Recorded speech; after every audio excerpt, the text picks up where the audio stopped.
กลับเข้ามาประเทศไทยมีลาวอีกหนึ่งประเทศเล็กๆแต่ตั้งอยู่ตรงจุดตรงกลางเลยเนี่ยที่เดินทางมาทั้งหมดลาวเป็นยังไงในสายตาคุณวิกรมฮะรวยกว่าคนไทยนะคนลาวครับในระยะยาวไม่ใช่วันนี้เพราะว่าลาวเนี่ยเอาเป็นผู้นี้ดีกว่าลาวเนี่ยเอาเฉพาะไฟฟ้านะที่ทำด้วยพลังงานน้ำเนี่ยของเรามีทั้งหมดประมาณสัก 30,000 เมกะวัตต์นะครับ 30,000 เมกะวัตต์นี่ก็จะเท่ากับกำลังไฟฟ้าที่เรากำลังใช้อยู่ในปัจจุบันมากกว่าหน่อยด้วยซ้ำแต่เรายังมีถ่านหินที่สามารถที่จะผลิตออกมาเป็นไฟฟ้าได้อีกประมาณ 20,000 เมกะวัตต์เรามีประชากรก็ติดเนี่ยนะไทยมีประชากรมากกว่าเราประมาณเกือบ10 เท่าแต่ปรากฏว่าลาวเนี่ยมีไฟฟ้ามากกว่าคนไทยเอาง่ายๆอันที่สองเนี่ยทรัพยากรของลาวเนี่ยโอ้วันนี้สมบูรณ์มีมากกว่าประเทศไทยหลายเท่าแล้ววันนี้ลาวเนี่ยเขาอยู่กันแบบด้วยพื้นฐานของเขานะพอเพียงพอเพียงแต่แบ็กกราวด์ทำไมร่ำรวยโอ้อย่างนี้ก็แบบว่าร่ำรวยอย่างพอเพียงใช่ไหมครับฉะนั้นผมเชื่อว่าลาวเนี่ยจะเป็นประเทศที่มีความสุขที่สุดไม่มีประเทศไหนนะที่เอาเมืองหลวงเนี่ยมาตั้งอยู่ชายแดนในโลกนี้เพราะอะไรฮะก็เพราะว่าลาวเขามองคนไทยว่าคนไทยเป็นเพื่อนที่ดีที่สุดไว้ใจกันแม้ไทยเนี่ยเรากล้าไม่เอาเมืองหลวงเอากรุงเทพไปตั้งอยู่ติดชายแดนลาวมีหวาดเสียวนะฮะเสียวไหมแล้วทำไมคนลาวเขาไม่รู้สึกอะไรอันนี้เป็นทรัพย์สินที่คนไทยควรจะต้องใช้ให้เป็นประโยชน์ไม่ควรจะไปดูถูกคนลาวไม่ควรจะไปว่าคนลาวว่าเป็นคนที่ทำไมฉลาดน้อยกว่าเราจริงๆแล้วผมว่าคนลาวนี่น่ารักกว่าคนไทยเยอะเลยเขายิ้มนะเขาพูดจาด้วยความซื่อแล้วเขาจริงใจอันนี้เราต้องใช้นะทรัพยากรตรงนี้ทรัพย์สินตรงนี้ให้เป็นประโยชน์ระหว่างไทยกับลาวมีประเทศไหนในโลกที่หนึ่งพูดภาษาเดียวกันคุยกันรู้เรื่องเราอาจจะฟังภาษาลาวไม่รู้เรื่องแต่คนลาวเนี่ยฟังภาษาไทยออกหมดเพราะเขาดูทีวีไทยหมดนะเมืองหลวงของเราเนี่ยยิงหนังกระติกเข้าไปก็จะถึงแล้วเรามีความจริงใจกับเราขนาดนี้เราต้องรักษาทรัพย์สินตรงนี้กับประเทศลาว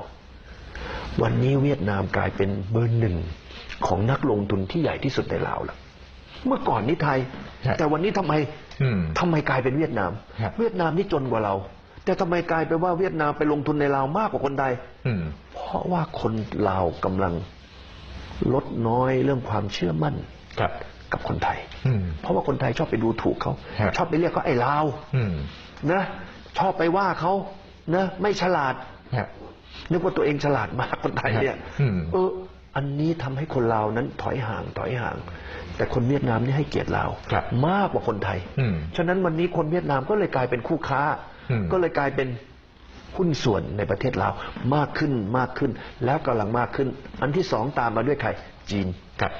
นตอนนี้กำลังเข้าไปอยู่ในลาวใหญ่ขึ้นไทยตอนนี้กำลังลดลงอันนี้เป็นสิ่งที่น่าสังเกตและเป็นสิ่งที่น่าศึกษาว่าคนไทยเราไม่มองความจริงเราชอบหลอกตัวเองเราชอบหลอกความจริงว่าลาวนั้นก็เป็นน้องเราไม่ได้เราจะไปบอกว่าเป็นบ้านพี่เมืองน้องไม่ได้เขาไม่น้องด้วยเอ้าถามว่าลาวเขาอยากจะเป็นน้องเราไหม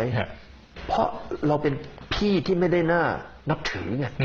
ถ้าเราเป็นพี่ที่น่านับถือใครๆก็อยากจะมาเป็นน้องใช่เปล่าแต่คนไทยเราเยอะเลยที่ไปเที่ยวลาวเนี่ยปฏิบัติตนไม่เหมือนพี่ที่น่ารักอ่ะอันนั้นเป็นสิ่งที่ผิดพลาดอย่างมหันต์ในสังคมไทยที่ปฏิบัติกับคนข้างๆบ้านเราดูสิข้างบ้านเราทะเลาะกับพม่าทะเลาะกับลาวทะเลาะกับเขมรแล้วยังทะเลาะกับตัวเราเองอีกคนไทยนี่นักทะเลาะเลยนะผมไม่ทราบว่าคนไทยไปเอาไอ้วิถีชีวิตแบบนี้มาจากไหนสันติภาพเสถียรภาพคือสิ่งที่คนไทยควรจะต้องสร้างขึ้นมาแต่คนไทยเนี่ยเป็นคนทำให้มันเสียหายเป็นคนไทยเป็นคนทำขึ้นมาในสิ่งที่ไม่ดีทั้งสิ้นในประเทศไทยเราสงบสุขดีเราก็เอาสีมาแยกประเทศไทยเราในอดีตนะเป็นผู้นำในทั้ง